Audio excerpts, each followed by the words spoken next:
Et salut à tous, bienvenue les amis de YouTube dans une nouvelle vidéo, une vidéo très importante aujourd'hui puisque comme beaucoup de monde vous avez peut-être décidé de reprendre WoW en 2022 et donc vous reprenez peut-être depuis plus ou moins longtemps le jeu et donc j'ai décidé de vous faire un guide complet, vraiment très complet par rapport à tout ce que vous devez faire de la reprise jusqu'à être assez stuff pour pouvoir clean le contenu du jeu, c'est-à-dire le raid HM et les MM plus 15. Pour vous donner un ordre d'idée, on est sur du 230-235 e-level, sachant que l'actuel e-level maximum c'est 255 à peu près, allez 257 si vous voulez vraiment chipoter. Donc en gros, quand vous aurez suivi tout ce guide, vous serez quasiment à l'e-level max, à 10 e-level près, des joueurs mythiques. Donc vous aurez de quoi faire tout le contenu actuel du jeu. Alors cette vidéo, ça va être un peu comme un livre dont vous êtes le héros. Je sais pas si vous connaissiez ça, oui, je suis un vieux, je sais. Mais en fait, au fur et à mesure de la vidéo, je vais vous expliquer des trucs. Je vais faire un guide assez complet. Donc on va parler de tout. Ce qu'il faut pour augmenter son e-level et vous allez voir que ça va assez vite quand même, plus vite que ce que vous pensez je pense, mais il va quand même falloir que je vous guide vers d'autres vidéos que j'ai fait à certains moments parce que je vais pas rentrer dans tous les détails ce que j'ai déjà fait dans mes autres vidéos. Donc à certains moments de la vidéo, il y aura des barres qui vont pop en haut de l'écran et vous pourrez cliquer pour avoir plus de détails, un peu comme dans le film Starship Trooper. Oui, je sais, je suis vieux, mais vous pourrez comme ça décider d'aller voir. Ah oui, tiens, le farm de Stygie, j'ai envie d'en voir plus, je clique. Voilà, oh oui, j'ai envie de voir plus que c'est le Rift Farm, je clique. Donc je ferai pop les barres à chaque fois que je dirai quelque chose d'important vers une autre vidéo pour pas rentrer dans trop de détails dans cette vidéo, mais en même temps, si vous en voulez plus, la vidéo existe déjà. Une dernière chose, cette vidéo a pris beaucoup de temps, c'est beaucoup de travail de rassembler toutes les informations, d'essayer de les condenser en une seule vidéo. Je vais faire un pas à pas, j'ai fait un perso exprès pour le faire en même temps que cette vidéo, pour rien oublier, pour vraiment que vous soyez au courant de tout. Donc n'hésitez pas à me donner vos retours, à vous abonner à la chaîne, à d'activer la petite cloche des notifications, à mettre un petit commentaire. Voilà, il y aura le Discord sous la vidéo et il y aura aussi le lien vers mon Twitch puisque je live sur Twitch quand je fais ces vidéos et vers aussi mes réseaux sociaux. N'hésitez pas les amis, c'est vos retours qui font savoir si mon travail est bon, si ce que je vous propose vous plaît. Donc n'hésitez pas, c'est très important pour moi de faire toutes ces petites étapes, même si pour vous ce n'est que des clics. Merci et let's go pour la vidéo. Alors je pouvais pas commencer le guide complet du rerolling ou du main de retour sur World of Warcraft en 2022 sans parler du retard que vous avez. C'est-à-dire que je ne sais pas de quand vous reprenez. Est-ce que vous reprenez de début Shadowland, de la 9.1 ou même de BFA, je ne sais pas. Donc, on va commencer par le commencement. Si vous reprenez depuis très longtemps World of Warcraft, c'est-à-dire peut-être depuis une extension d'avant, vous n'êtes pas level 60. Vous savez comment level up, je ne vais pas vous apprendre. Sachez quand même qu'à partir du level 50, il y a plusieurs moyens de level up. Voilà, vous avez une vidéo qui s'affiche là parce que c'est la vidéo pour monter le plus rapidement possible du 50 au 60. Et moi, je vais commencer ma vidéo bien maintenant par le level 60. C'était juste une petite parenthèse pour vous dire qu'il existe une vidéo pour aller très vite si vous reprenez au level 50. Voilà. Alors que vous veniez de passer 60 ou que vous récupériez un ancien personnage 60, la première chose que vous allez devoir faire, c'est d'aller voir le PNJ qui se trouve juste à côté du maître de vol d'Oribos. Donc voilà, c'est ce petit PNJ là. C'est très important que vous commenciez par ça parce qu'il va vous vendre plusieurs items depuis la 9.1.5 qui vont intéresser vos rerolls ou votre retour. Donc par exemple, il va vous vendre déjà le renom 40 dès que vous arrivez au level 50, je crois déjà il le vend. Dès que vous arrivez à Oribos, en fait, vous pouvez aller acheter ça. Ça va vous mettre directement renom 40 de votre congrégation. Même si vous venez de changer de congrégation, ça marche aussi. Ça coûte que 500 gold, n'hésitez pas. Et vous avez aussi l'encens d'infinité qui va faire que vous ayez tous les liens du level 200 pour votre personnage à la forge des liens. Je vous montre ça juste après. Vous avez aussi d'autres objets d'héritage, ça vous intéresse, je vous laisse regarder, mais commencez par ce personnage. Deuxième truc à faire, très important, quand vous êtes donc arrivé à ce PNJ, vous avez fini d'acheter ce qu'il vous fallait, vous allez à l'hôtel des ventes et vous allez acheter, depuis la 9.1.5, on a le droit d'acheter une pièce e-level 230 qu'on peut équiper une fois par personnage. C'est tous les maîtres de métier qui peuvent la fabriquer, donc il y en a énormément à l'hôtel des ventes. Vous pouvez en acheter une. Moi, je vous conseillerais de prendre le collier qui va être compliqué à remplacer parce que le collier, on n'en a pas à Corsia. Donc vous allez voir la suite de la vidéo. C'est mieux si vous prenez le collier. Mais avant de savoir s'il vous faut le collier, regardez quel légendaire vous allez devoir équiper. Parce que si justement le légendaire sur votre personnage, c'est le collier, n'achetez pas le collier 230 alors que vous allez remplacer par un légendaire dans pas longtemps. Donc allez voir ce que les autres jouent comme légendaire pour votre classe et après achetez le collier, ou si c'est un collier légendaire, bah, vous achetez une autre pièce, un anneau ou un trinket. Cette vidéo au-dessus, améliorer son DPS, donc c'est une ancienne vidéo que j'ai fait mais elle marche toujours aujourd'hui. Elle va vous permettre de savoir qu'est-ce que les autres gens qui jouent votre classe, si vous jouez rogue, qu'est-ce qu'ils jouent comme légendaire, comme conduit. Pareil pour si vous jouez mage, si vous jouez tank, si vous jouez heal, tout fonctionne. Donc regardez cette vidéo si vous ne savez pas comment faire pour voir quel légendaire est joué le plus sur votre classe et à quel item ils le mettent, parce que chaque légendaire peut être mis sur 2 ou 3 pièces. Donc très important de passer par cette étape-là. Alors, la deuxième chose à faire, une fois que vous avez équipé la pièce 230 et que vous avez acheté ce qu'il fallait au PNJ à côté du fly, c'est de récupérer là où vous en étiez dans l'histoire pour pouvoir avancer jusqu'à Corsia. Corsia, c'est le chapitre actuel de là où on se stuff. Donc, pour ça, vous allez soit à l'enclave principale d'Oribos, là où il y a tous les PNJ, vous savez, Thrall, tous les PNJ principaux de l'histoire qui vous attendent et qui doivent sûrement vous donner une quête si vous venez de monter 60. Sinon, si vous êtes là, pas revenu depuis longtemps, à droite, quand vous affichez votre map, vous voyez, vous avez là où vous en étiez arrêté. Sur l'histoire, donc ça vous permet de vous repérer et de vous dire ok, j'en suis là. Vous pouvez cliquer dessus et ça vous mettra la map où vous en êtes. Donc moi par exemple, comme c'est un perso qui vient de monter level 60, je sais que voilà, c'est mon histoire, elle commence à Oribos, je valide ici et si j'ai rien, je vais à ma congrégation. Voilà, c'est la première chose à faire. Une fois que vous avez récupéré le fil de l'histoire où vous en êtes, vous allez pouvoir... alors, plusieurs choix, encore une fois. Soit c'est votre premier personnage et vous n'avez jamais fait les histoires de congrégation avant et donc vous allez devoir les faire. Voilà, c'est des quêtes. Vu le niveau des mobs et votre e-level, normalement, ça devrait aller assez vite à faire. Il y en a quand même quelques-unes, hein. C'est quand même 6 mois de jeu de la 9.0. Et donc, si vous y êtes invité, vous avez des fois, quand vous prenez les quêtes, une option je connais déjà cette histoire. Donc moi par exemple là j'ai été à Revendreth parce que je me suis mis avec mon paladin Ventir et donc je fais juste 3 petites quêtes d'intro et puis on va me proposer, donc je connais déjà cette histoire et je vais pouvoir passer directement, regardez la phrase rouge qui me propose en bas, j'ai juste à cliquer dessus et comme ça en fait ça me fait passer toute l'intro, j'ai pu à la faire vu que j'ai déjà faite sur un main et donc ça nous fait skip déjà toute l'histoire d'Eventir. Et c'est pareil, dès que vous avez cette phrase qui est proposée, vous la sélectionnez, ça va vous faire des raccourcis. Ça a été pensé depuis le dernier patch pour accélérer justement le reroll friendly du jeu. Voilà, tant que vous êtes à votre congrégation, ce que vous avez acheté au fly tout à l'heure, les renoms et les conduits e-level 200, c'est sur la Forge des Liens. Donc vous avez un bâtiment dans votre congrégation qui va, une fois que vous allez vous en approcher, vous permettre d'activer l'item qui va vous donner tous les conduits e-level 200. Voilà, vous pourrez faire votre personnage comme vous l'entendez.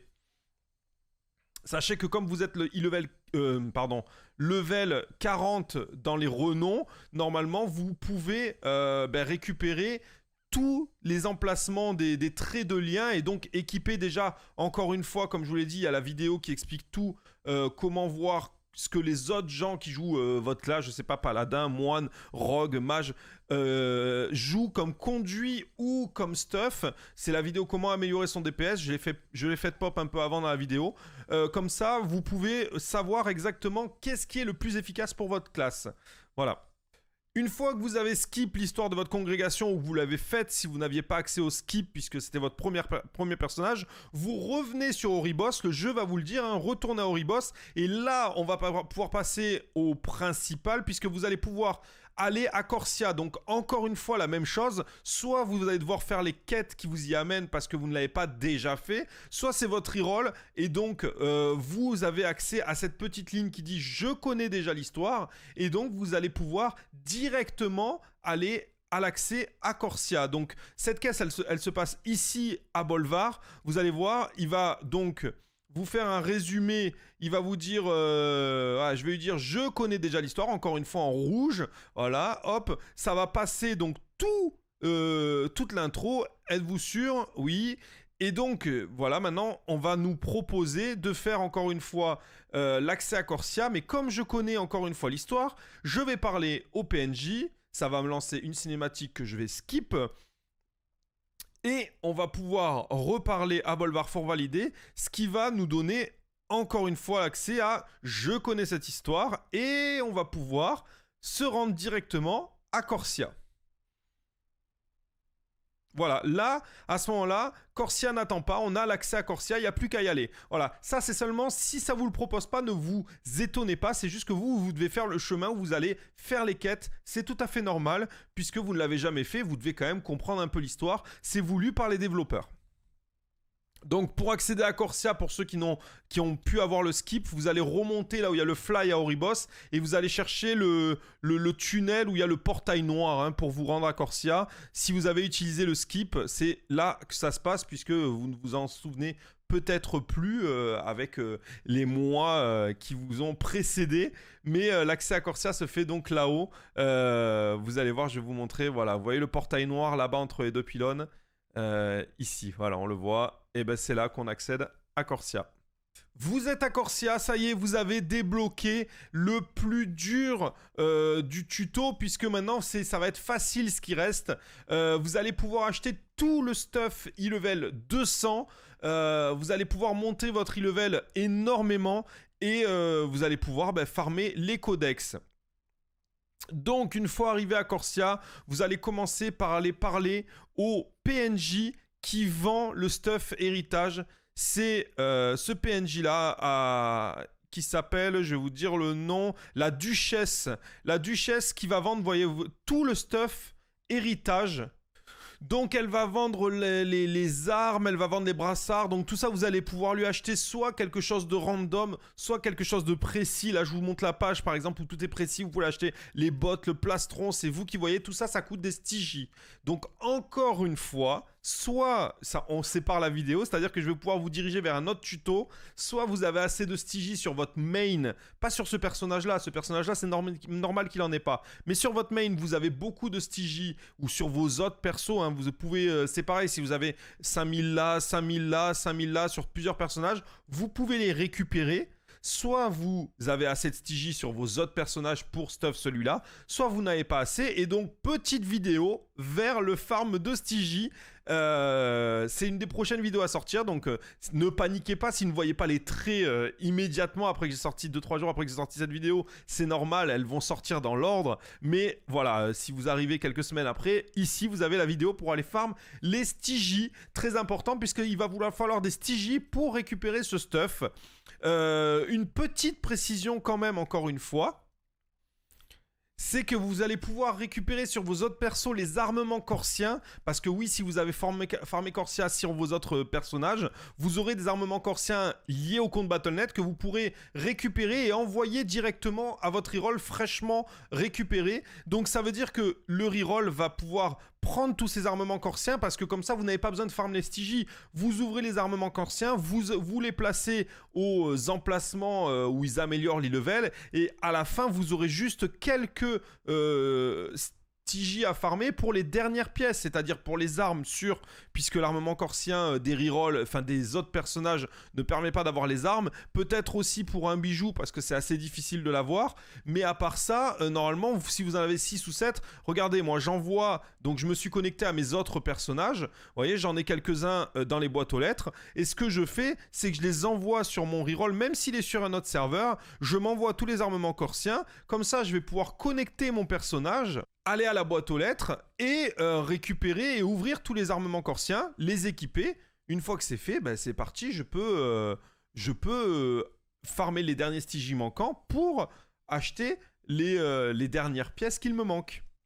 Donc vous avez récupéré les armements corsiens, il vous reste plus qu'à acheter les pièces, donc les armes, les bijoux, tout ça, il vous manque des emplacements. Donc ce que vous faites, toujours pareil que tout à l'heure, soit vous farmez les Stygie avec votre personnage parce que vous n'avez pas de Stygie sur ce compte, soit vous avez un main qui a farmé il y a 8 mois des Stygie parce qu'il fallait en farmer et il en reste un peu, vous connectez ce perso, vous venez voir ce marchand-là à Corsia et vous achetez le stuff et vous l'envoyez à votre paladin. Alors vous voyez, ne vous trompez pas, les armements corsiens c'est pour acheter des armes ou des boucliers ou des offhand.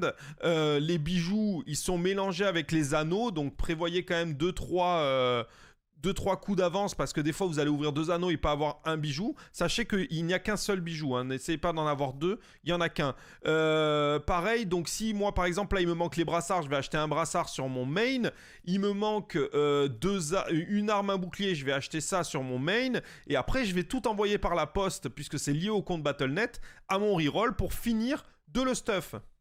Donc voilà, normalement à ce moment-là de la vidéo, vous êtes quasiment 200 e-level et vous avez du stuff améliorable, on va en parler juste après. Mais ce qui veut dire que 200 e-level, déjà vous pouvez cartonner quasiment tout le contenu pré 9.1, ça veut dire vous pouvez faire toutes les quêtes très facilement de congrégation, de zone, de l'antre, tout ça, ça devient très facile parce que vous êtes très bien stuff pour un personnage qui vient de monter. Vous voyez, moi je finis de mettre et je suis 198, ce que je vous disais.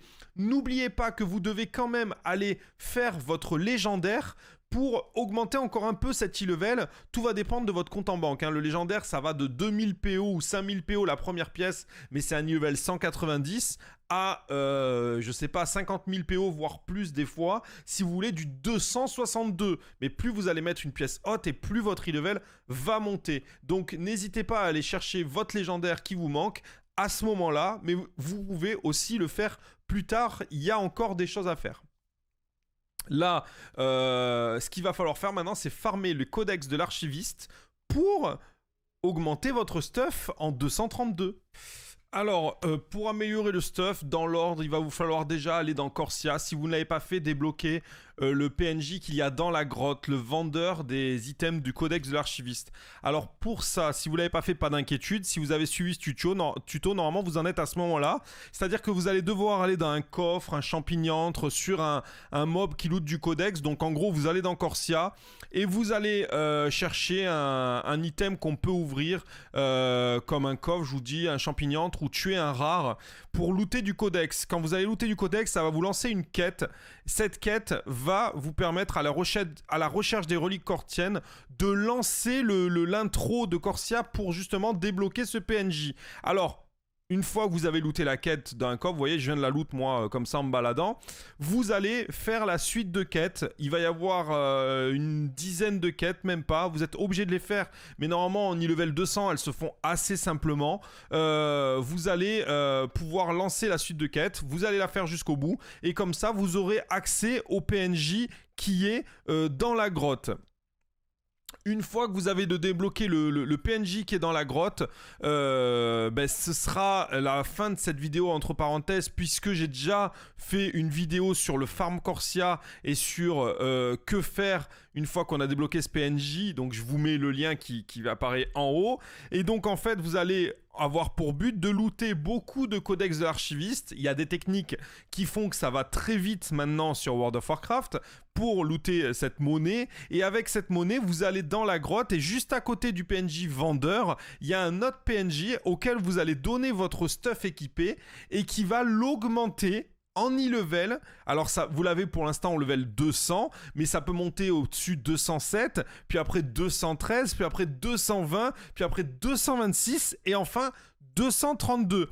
Tout ça, je l'explique dans mes vidéos. Une fois donc que vous avez suivi ce tuto, vous êtes e-level 232 avec, normalement, si vous avez été chercher un légendaire de e-level 252, voire 249, voire 252.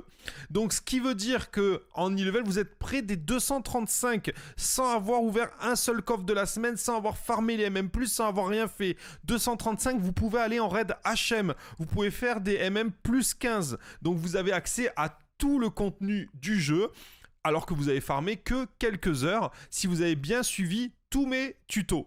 Voilà, donc tout est dit. Je pense rien avoir oublié. Au niveau des add-ons, je le mettrai sous la vidéo, mais sachez que j'ai utilisé pour avoir les infos sur la carte à Corsia de tout ce qui est les rares, les coffres, tout ça. J'utilise Handinote Shadowland. Je vous le conseille fortement. C'est un excellent add-on pour savoir ce que vous devez farmer, à quel moment, où, la position, tout ça. Donc Handinote Shadowland, n'hésitez pas, il sert tout le temps. Même moi qui ai jamais arrêté de jouer et qui continue, je l'utilise tous les jours. Donc n'hésitez pas, il y a Handinote, et une fois que vous avez installé Handinote, vous installez Handinote Shadowland pour pouvoir justement avoir tout ce qui est les modules de Shadowland et toutes les maps qui seront avec tout ce qu'il vous faut.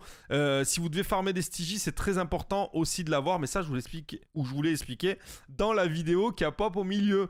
Voilà, tout est dit. Donc vous savez comment monter votre e-level, comment être stuff, comment voir ce que les autres ont comme stuff pour pouvoir vous aider.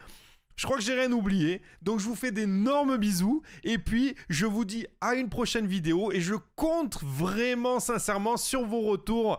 D'énormes bisous à tous, à la prochaine vidéo, ciao!